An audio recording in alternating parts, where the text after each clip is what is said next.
Alright, in this video I'm going to be breaking down Irredeemable Volume 3. Before I do though, let's look at some comments from Volume 2. So one commenter wrote, "This should be a movie, it's so compelling," and this is going to be adapted into a movie on Netflix. That is happening. That reveal from Charybdis about he having all the power and shared with his brother was great.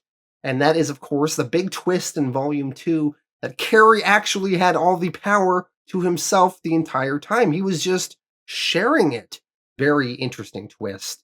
This comic handles its characters and events pretty darn well. I feel like I actually have some reason to get invested into what's going on. And, I agree, Mark Waid is doing a really good job making us invested in all of these people. Not only Plutonian, but a little bit of everyone. So far, it just sounds like Tony needed a friend and a therapist.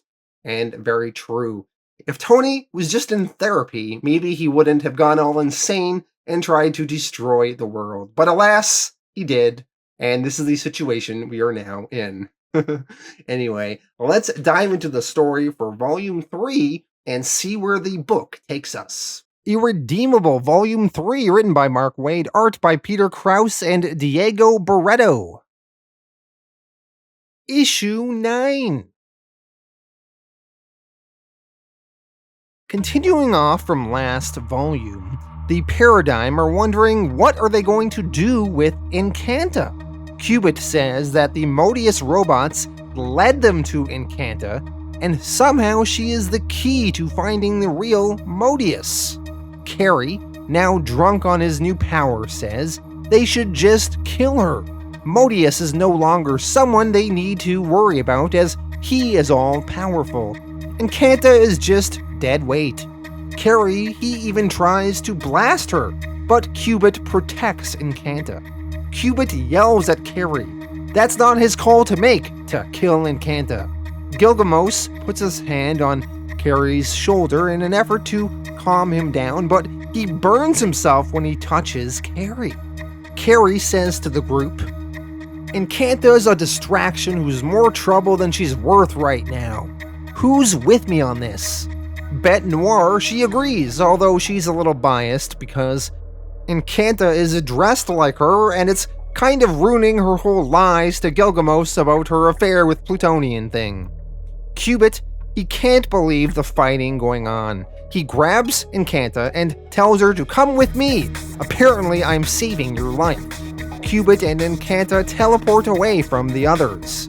Carrie, to the rest of the group, says, "Whatever, it doesn't matter. We have more important issues right now. Let's go." Elsewhere, we see the US military has video footage of the fight between Carrie and the Plutonian. The man in charge leading the meeting is a General Ehrlich, and General Ehrlich is apparently the acting commander-in-chief. So he is essentially the acting president of the United States now. General Ehrlich, reporting to his men, says, "What we do know is that, based on what we saw here, the Plutonian apparently can be challenged. That's the good news. The bad news is that if we were counting on the Paradigm to do it, we no longer have the slightest idea what's going on with them, or how answerable they're willing to be. As America's acting commander-in-chief, I have no choice but to authorize Project Ultimatum, the final word." General Ehrlich then pulls out a folder, and inside is various pieces of paper. He also pulls out his gun and points it at his men in the room, and then he tells them, "The lottery system, gentlemen. I've put an envelope before each of you. 4 blank, 1 loaded. Random chance. Open them now." The military officers in the room are sweating and nervous. One looks at the piece of paper in front of him and it is blank. This man got lucky. The others follow suit and also blank. There is one man left, though, who did not open his envelope. He tells the general, "No, don't make me do this." The general opens the envelope and says, "Sorry, Jerry, you lost." General Ehrlich then keeps the sheet of paper open and presents it to the scared military officer. The officer starts screaming, "No! Please, General, don't make me do this! You know what happens! Please, please!" We see on the paper is a weird-looking word written in a weird-looking language. The general says, "Read it." The officer eventually is forced to, and it summons the demon known as Orian through that officer's body. And the demon Orian crawls through that guy's mouth, and Orian is there in the flesh. So somehow, by reading this word, it summons this demon hunter from another dimension. The demon Orian, he puts on a military beret and says, "No need for a debriefing, boys. I've been monitoring the Plutonian situation and I'm here to help. Let's get to work."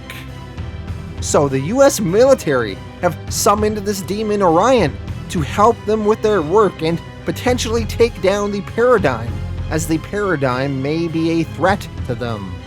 Although really they need the paradigm to take down Plutonian, so it seems kind of stupid to me, but that is what the military did.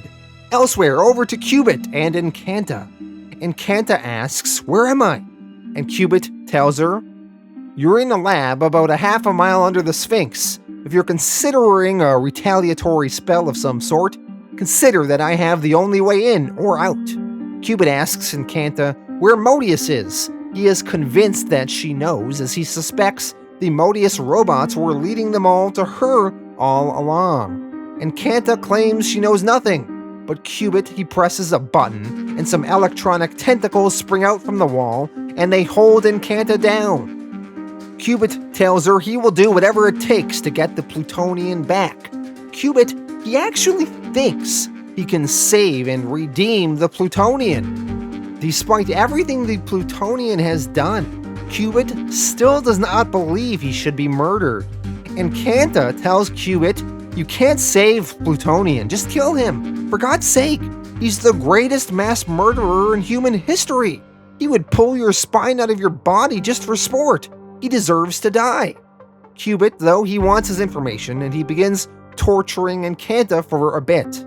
He threatens to replace her body parts with cybernetics, which Incanta would really hate, as Incanta is magic-based and very in touch with nature, and being part machine would be a really terrible existence to her.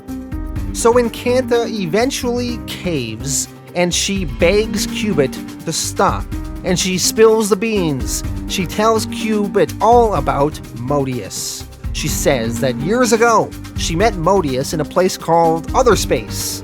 Modeus said he was experimenting with sorcery himself, and that he'd found a doorway of some sort, but he needed her help, her spells, to open it. He coached her, and eventually she found the right incantation he needed to help him. She warned Modeus that what he wanted seemed pretty extreme, but Modeus just laughed at her. And when she finished the spell, Modeus's body disintegrated, and he turned into a stream of electronic bits, packets of information. And then he vanished into a hole in space. Incanta doesn't know where this supposed doorway went, but Modeus told her it was a door to the, quote, safest place on Earth. Cubit, listening to Incanta, wonders, where would that be? Cubit, speaking out loud, says, "I would have thought that meant Tony's Citadel, but I searched every inch of it. No, it's not that, but where? Where does Modeus consider the safest place on Earth?" We jump over to the Plutonian. At the end of last volume, we ended with Plutonian lying beside his friend Samsara in Samsara's grave. Well, Samsara's gem in his head starts activating, and Samsara wakes up. Samsara, when he wakes up, sees Tony and asks, "Tony, what happened? I've been asleep for so long. I remember you were mad at me. You were so angry. What did I do?" Plutonian tells him, "Nothing, Sam. I'm so sorry. Oh God, I thought you were for sure you were dead. Oh Sam, it's so good to see you. You have no idea." Samsara asks, "You won't hurt me again?" And Plutonian hugs him and says, "Never. You're my friend, Sam. Are you really okay?" And Samsara replies, "I'm great." So Samsara's restorative powers seem to have revived him in his grave, much to Plutonian's gratitude. But We see a little twinkle in Samsara's eye, and it matches that of the electronic bits or packets of information that we've seen with Modeus. So it is revealed now that Modeus secretly possesses Samsara's body, and Samsara has not actually been healed. Being inside the body of Plutonian's best friend Samsara must have been what Modeus considered the safest place on Earth. Elsewhere, Carrie has called a press conference and brings the remaining Paradigm members with him. Carrie tells the reporters in attendance, "Ladies and gentlemen of the press, thank you for meeting us today here for an apology, a rededication of purpose. I'm the one who will save us all. Over these past weeks, millions have been lost in the war against the Plutonian. Dozens of heroes have died as he's picked off his former allies one by one. My brother Scylla was one of them, and that changed me. Effective immediately, I will no longer be known as Carrie or Cribdus. From now on, I will be known as the Survivor. I will be your inspiration. You needn't be afraid of the Plutonian any longer. Earlier today, I went toe-to-toe with him on your behalf, and he ran away like a scared little boy. That's right, you're looking at the man who gave Plutonian a beatdown. But it's not enough to defend you. Together with my team, I'm going on the offensive. We're going to grind Plutonian beneath our boot heels. You can count on that." The rest of the Paradigm members look concerned, and they are not as confident about what Carrie is saying. The reporters look a little confused as well. Gilgamos tells Carrie, "That's enough." Carrie starts getting angry. He says to the reporters, "What's the matter? Didn't you people hear what I said? I come to you with the first good news the world has had in weeks, and this is how you react? Why aren't you thanking me? Why aren't you cheering?" It is clear that Carrie is a little bit full of himself now and a little bit deranged on his new power. Issue 10. Carrie, or as he wishes to be known now, Survivor, I guess, is walking with Caden. They are here to retrieve his brother Scylla's body from its stasis tube. Caden says that she doesn't feel safe here, but Carrie tells her, "You're totally safe with me, you know that, right? You're in no danger. I sent Tony running." Carrie, talking about his brother Scylla, tells Caden, "I know you miss him. For whatever it's worth, you were the last thing we ever talked about. You would have wanted me to take care of you, and I will. I'll protect you, Caden." Carrie then misreads the situation and tries to kiss Caden, but she pulls away and immediately shouts, "No, oh God, no." She then walks out and leaves, and she tells Carrie, "They're waiting for us to bring back his body, Carrie. His body. It's still in a stasis tube. Do it your own damn self. I'm gone." Carrie, he continues on, and he goes to the infirmary, and he sees his brother's body is gone. Not in the stasis tube. But how? Why? Where did it go? Elsewhere, Plutonian and Samsara, who is really Modeus inhabiting Sam's body, go to a variety store to get some snacks and food. Plutonian tells the clerk, "I don't have any cash, but my friend is hungry, we'll take these." Samsara tells Plutonian that you have to pay the man something. Plutonian tells Samsara, "Don't worry about it, Sam, he doesn't mind doing this for us. He knows who I am." Unfortunately, the other one doesn't. Another employee in the variety store cocks a gun and aims it at Plutonian. And Plutonian hears the sound of that gun being cocked, and he comments how he hates that sound. Plutonian, using his heat vision, blows a hole in the man's chest, killing him. Plutonian and Modeus Samsara then fly away. While in the air, Modeus Samsara asks Plutonian why he hates that sound so much, and Plutonian shares his story from his childhood when he was 11 years old. Plutonian, he was staying with one of his foster parents at the time, and his foster dad was abusing his foster mom, so he killed the dad. And the mom, she realized how powerful Plutonian was and was scared. She didn't want Plutonian as her son anymore. Except this time, Plutonian would not accept being sent back to the orphanage. He would stand his ground, and he would make his foster mother love him again. He'd look after her. He'd be her guardian angel. Plutonian's foster mom, though, lived in fear of her adopted son. And one day, when little Plutonian was at school, he heard his mom at home, and she was weeping to herself, and she said, "The boy terrifies me, and I'm so very tired of being scared all the time. So whoever finds this, please forgive me." Plutonian then heard the click of a gun cocking. And Plutonian, he left his elementary school and he rushed home. Plutonian, even at that age, was very fast, but his home was 2 miles away from his school, and sound takes 10 seconds to travel that far.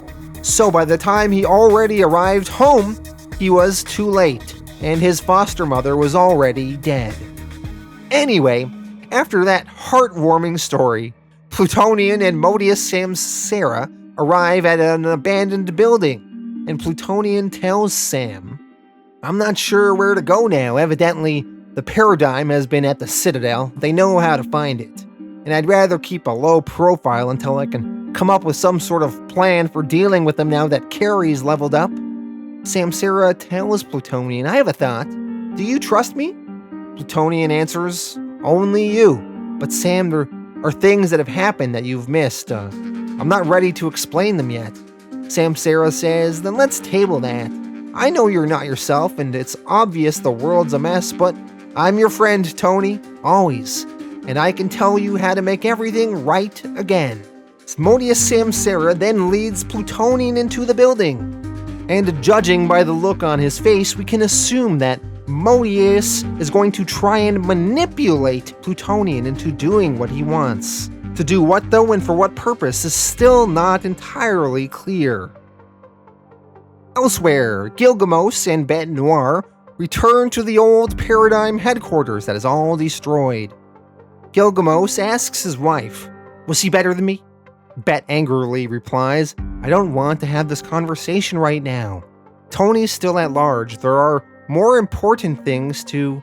Gilgamos says back, "There is nothing more important to me than you. You've always been close to Tony, always. And I used to pretend that there was nothing to it because he was so noble and you were so truthful. Except he's not noble, and you keep secrets about him we didn't even know. He dressed his sex slave up to look like you. Bete, I have walked this earth for 2,000 years. In that time, I have learned to recognize every lie there is to tell. The only ones I let go unchallenged are the ones I can't bear to face. This is no longer one of those. Just admit this. I'm your husband. I have a right to know." Bete Noir, she gets snatched away at that moment by the demon Orian. And Gilgamos, he starts panicking, and he flies around and starts looking for her. When he finds her, he sees that she is all tied up. Orian is using her as bait. Gilgamos attacks Orian and tackles him into the snow. Gilgamos then asks Orian, "I thought we banished you years ago. How did you get here? Answer me." Orian, who seems more powerful than Gilgamos, replies, "I was invited. Seems your army no longer trusts anyone in the Paradigm, so they brought the best hunter they know in to take care of their problem children, to punish them. That's right. That's how desperate they are. They called me in. Take it as a compliment." Bete Noir managed to get free from the restraints that Orian put her in, and she points her gun at Orian and Gilgamos and wants them both to stop fighting. Orian, though, just elbows her in the face, and then Orian grabs one of Gilgamos's wings and he rips it off his body. Bete Noir then begins begging Orian not to kill Gilgamos. She tells Orian, "Let him live, and I'll tell you." Orian replies, holding Gilgamos and threatening to snap his neck. "Tell me what? About your tryst? Come on, I was eavesdropping for a while. I already overheard your little secret." Bete Noir replies, not about the affair, fine. Gilgamesh is right, I slept with Plutonian, but that's not my secret. Issue 11. Orion and Bete Noir are now on a military plane, and Orion eagerly awaits Bete Noir's secret. Bete Noir explains that loving Gilgamesh was easy. He was a bear of a man, a born warrior, not a cruel bone in his body. He had a big heart, and he was always sweet and romantic and gentle to her, and he always made her feel safe. He was comfortable with himself and the rest of the paradigm. Problem was, though, Bete Noir wanted the bad boy. She would look at Plutonian over their hero fighting times together, and when she would look at him, something in her instincts told her that there was something smoldering behind all that Boy Scout charisma. So one day after a fight, she was flirting with Plutonian and she seduced him. They just wrapped up a supervillain fight, and in the fight, Plutonian defended Bete Noir. So she told him, "I've never seen you so worked up around me." Plutonian, playing the Boy Scout, replied, "It was a perfectly measured response to the threat at hand." Bete Noir, teasing, batting her eyelashes, says, "Aw, so you're saying nothing about me works you up?" Plutonian gets a little embarrassed. Bete Noir tells him, "Relax, Tony. I'm just playing with you, but you're interesting when you break character." Bete Noir then asks Plutonian, "I'm wiped. Is there some place we can go to chill? Someplace quieter than Paradigm headquarters and whatever lab equipment qubit might be exploding?" Plutonian replies, My place is pretty quiet." Bete Noir to this says, "Oh, you have a place?" Plutonian says, "I built it myself. You wanna see it?" Bete Noir to this says, "Yes, please." Plutonian wraps his cape around her and tells her, "All right, keep this around you so I can fly at a good speed. Air friction on bare skin can be dangerous." Bete Noir to this says, "Well, we wouldn't want to do anything dangerous now, would we?" Plutonian then brought her to his citadel, which was in the heart of a volcano. Bete Noir told Plutonian that he can be himself around her. She then kissed him, and she told him, "You wanted me to do that." Plutonian, feeling a little guilty, says, "Gilgamesh." Bete Noir to this says, "Shh. You don't have to protect anybody. Not here, not now. And you don't have to hold back." Plutonian insists he's not holding back, but Bete Noir tells him constantly, "But I have seen you in those moments you think I don't notice. When you look like you want to burst out of your skin. When you have feelings building inside you that would set the world on fire if you let them loose. I notice because those are the times you look at me and you beg me to tell you I love you anyway." Before things escalate sexually, Plutonian, he holds back and he says, with his powers, if they were to proceed, he'll hurt her, he'll tear her apart. But then he reveals to Bete Noir something that he kept secret, locked in a safe there in his citadel. He opens his safe and removes it. It is a magic candle. Plutonian explains, "It is the only thing like it in the universe as far as I'm aware. The Nerhu Vizna made it. They swore it would make me mortal for as long as the candle burned. They were going to use it to attack Sky City." Bete Noir asks if it works. Plutonian says, "I never gave them a chance to light it. I don't know. I was never tempted to find out." But that night in the Citadel, Plutonian lit the candle, and he was mortal as long as that candle burned. So he could kiss Bete Noir without bruising her, and Bete could run her hands through Plutonian's hair without cutting her skin, and the two of them made love. Before Bete Noir left the Citadel that day, she stole a little piece of that magical candle wax, and she held on to it, just in case. So, in theory, with that little piece of candle wax, the Paradigm could use it to stop and kill Plutonian once and for all. So this was Bête Noir's big secret. The affair with Plutonian, it seemed like some of her colleagues had an inkling about, but no one knew Bête Noir potentially had a way to stop the Plutonian, that she knew of his one and only weakness. Elsewhere, Paradigm members Carrie, Volt, and Caden are searching for Gilgamos and Bête Noir, and they find Gilgamos's detached bloody wing. Cubit, he eventually teleports over and joins them in their search efforts. Cubit, he left Encanta back in his lab. He assumed that she would be safe and trapped down there and she would have no way of leaving. But somehow, back in his lab, Modeus somehow retrieves Encanta. We can tell he is doing this by all the little digital ones and zeros that are engulfing Encanta's body. Modeus must for some reason need her once again. Back to the snowy landscape though. Cubit, investigating, finds out a military transport aircraft came through here recently. He suspects whoever took Gilgamos and Bête Noir are on that military aircraft.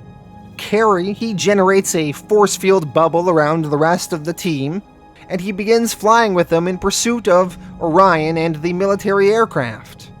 Elsewhere, Plutonian and Modeus Samsara arrive at a family's home in the middle of a desert.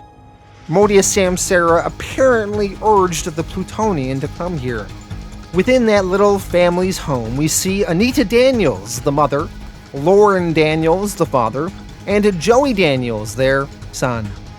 The Daniels are one of Plutonian's other foster parents that took care of him when he was about 5.5 years old to just over the age of 7 when they gave him back. The parents are so scared of Plutonian that they have been living off the grid their entire lives, and they never speak. They only communicate by writing, for fear of Plutonian hearing them and figuring out their location, but clearly Plutonian could easily find them anyway. Samsara is there watching, and Plutonian is feeding little Joey Daniels, who appears handicapped. Anita and Lauren watch in horror when they see Plutonian there in front of them. Plutonian sees them and says, "Anita, Lauren, how have you been?" "Samsara, these are the Daniels. They and Joey here were my first foster family." Plutonian invites them to sit. Then he says, "I know you can hear me. There's no need to be rude to my friend Sam. Say something." Lauren asks, scared, How did you find us?" Plutonian replies, "Samsara suggested I look you up." "Sam, the Daniels haven't spoken one single word aloud since the day I left. They were afraid I would hear them. Even after I grew up, even after I became a superhero, beloved the world over, who had sacrificed everything to protect the human race 1,000 times, they still stayed afraid of me. I'd love to hear why that is. Wouldn't you, Sam?" Samsara then poses a question to Anita and Lauren. Samsara says that Tony said others in the past remembered people referring to Joey as Anita and Lauren's little miracle, that he came along unexpectedly after they adopted Tony. Was that why you returned Tony to the orphanage? I think someone with Tony's powers, even at that age, would be helpful with a special needs child. Lauren, the father, replies, Joey wasn't born this way. Apparently, when the family brought Joey home from the hospital, little Plutonian begged his parents to let him hold Joey. He begged and he swore he'd be careful. But when he held little Joey in his arms, he accidentally squeezed the baby too hard and gave him brain damage. And that is why Joey is the way he is today. Plutonian, he just sits there and calmly continues eating his meal. Back over to Carrie and the others. They arrive at the military base that Orion brought Bête Noir and Gilgamos to, and they begin approaching it. Issue 12. Volt and Carrie try to blast energy at Orion, but Orion is very powerful and he can just absorb it all. Orion, he scratches his head and comments, "Wow, this is really not gonna go well for you." Gilgamesh is bleeding on the ground from his wing. He might bleed out and die. Cubit tells Caden to go get Volt. He can cauterize the wound with his electric powers. Caden runs over and tags Volt out of the battle with Orion and tells him to go help with Gilgamesh. Caden, she then summons a Japanese Ronin ghost from the afterlife to help in the battle. Carrie and Caden's summon are fighting Orion. Meanwhile, Volt is touching Gilgamesh's shoulder and healing his wound. Cubit goes to the chopper and uses his ability of mentally rearranging component machinery to form whatever device he imagines, and he creates a fancy kind of gun, which he uses to shoot Orion in the shoulder with. Cubit only had one bullet, though. Orion, he fell back, but he eventually gets back up, and he tosses Carrie around. And then he gets everyone to calm down for a bit. Enough time for them all to talk. Orion tells everyone, "I think you're seriously misdirecting your anger, Carrie. Sure, be pissed that I lured you here with the blood of one of your own, I get that. But I think the one you'd be mad at is Bet here. See, there's something she's not been telling you. Bet Noir killed your brother. Bet Noir killed the world." Orion reveals that Bet Noir had an affair with Plutonian, and she knew his one weakness, knew what would kill him, but she said nothing. All of Bet Noir's colleagues in the paradigm start questioning her and wondering if this is true, and eventually Bet Noir breaks down a bit and she says, that first day when Tony snapped, that was when I hesitated. I was ashamed of cheating and scared to confess. God, I should have. In that one moment when we realized what Tony had become, I could have told you all, but I was afraid and I didn't. And because I didn't, this is all my fault. All of this, millions of people are dead, not because of Tony. They're dead because I didn't say something when I could have, and I didn't want you to ever find that out. Bet Noir then turns to her husband Gilgamesh and says, "I didn't want you to know who the villain was." Orion the demon, who is having a lovely time with all of this, says, "And scene. Slow clap. See, this is what I wanted you all to hear.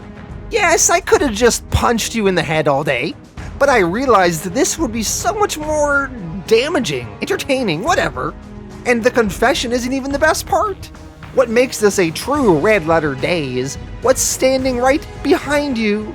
By the authority vested in me by what's left of the US military, you're all under arrest." Behind the paradigm is a large platoon of US military soldiers, all standing behind them. Elsewhere, back over to the Plutonian. He expresses to his old foster family how hard his life is, he says. "Do you know what an average day was for me? Can you even imagine? Are you somehow under the impression that I didn't devote enough of my life to you people? Because that's the part that I can't process. How you can be so unforgiving of someone who's done so much. Neither of you is the victim here, or Joey. Joey has led a life where he is cared for every second of every day, and he knows people love him unconditionally. And he didn't even have to do anything for that to happen. Did Joey save Lauren's life when he was 9? Did Joey teach Billy Adams not to pick on you? Joey's the lucky one. I'm the one you threw away. I never did anything on purpose to hurt anyone, ever. I held myself tighter than a piano wire just so you would want me around. And still, you acted every day like you were walking on eggshells. Both of you. And as hard as I tried, there was nothing I could do to make you relax. You were scared then and you're scared now. But have I been anything but gentle and polite since I walked through that door? Why are you so afraid? Why? For God's sake, stop treating me like I'm a damn time bomb. All I want to know is why you loved him and not me. Answer me! Plutonian's foster parents do not give him an answer, though. Plutonian, he tells Samsara to wait outside, and then Plutonian murders his foster parents. Modeus Samsara gives an evil smile to us, the reader, implying that this is somehow all worked into his evil scheme. When Plutonian leaves the house, Samsara says, "I'm sorry, this was a bad idea coming here." And Plutonian replies, "Don't apologize. It all worked out. I made my point." We see inside the home, Plutonian killed Anita and Lauren, but left Joey alive, although Joey may not be able to survive by himself. Back over to the Paradigm. The US military start trying to take the heroes down and arrest them, firing some sort of paralytic gas at the Paradigm members. Carrie, the most powerful member of the Paradigm right now, is still trading blows with Orian. They are fighting back and forth. Orian tells Carrie, "You have sincerely leveled up since we last went hand to hand. I'll be honest, they may actually have a tough time keeping you in custody. So, why don't you come home with me?" Orian opens a portal to his home dimension, and he drags Carrie there with him. And Carrie screams "No!" as he gets dragged into the portal. The US military then moves in and arrests the rest of the Paradigm team. Cubit, he screams at the military guys there, "Plutonian's not dead. He's just in retreat. He'll be back. We're all that can save you. We're your only hope." But no matter, they still get arrested and taken away. And that is the end of Volume 3.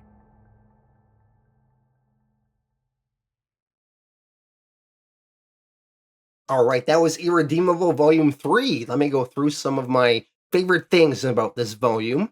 I love the character Orian. I think the way he was summoned was really cool, and his personality is very amusing to me, how he's just a dick to everybody and just loves to cause some anarchy. I think watching Carrie become this asshole character is a very interesting plot development as well. I think the US Army made some questionable decisions in this volume, but totally realistic. I totally believe the US Army would make some dumb decisions if they were faced with this world-ending crisis. The Modeus Samsara stuff in this volume is pretty intriguing. What is Modeus up to? What is his plan? But my favorite part about this volume is watching some of the affair stuff between Plutonian and Bête Noire. I love me a good superhero affair. That's the kind of melodrama I live for.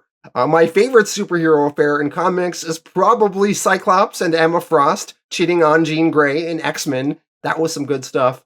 But Plutonian and Bête Noire cheating on Gilgamesh was pretty good too. So all in all, this was a pretty fun volume. I'm going to give this one an 8.5 out of 10. Thank you all for watching, and I'll be back in the future with Volume 4.